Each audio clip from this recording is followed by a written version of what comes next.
जय हिंद जय भारत। मैं हूं धीरज और आप देख रहे हैं IHRPC न्यूज पे।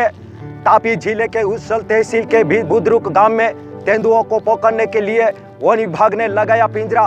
पकड़ा गया तेंदुआ बकरियों का शिकार करते कई दिनों तक आतंक फैलाने के बाद वन विभाग के जाल में फंस गया।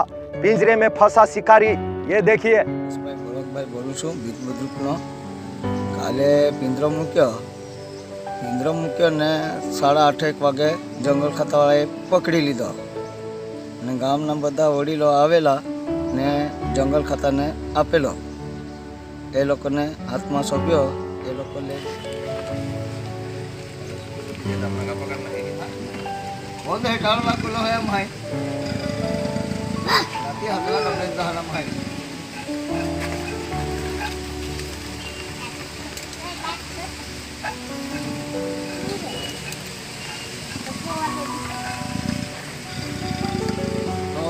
Nanan perlu tapi kau masak sendiri.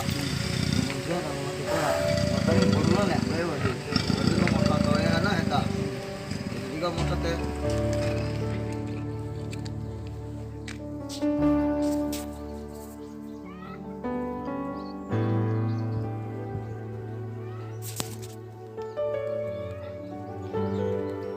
One विभाग की टीम को चकमा दे रहा तेंदुआ अब पिंजरे में है।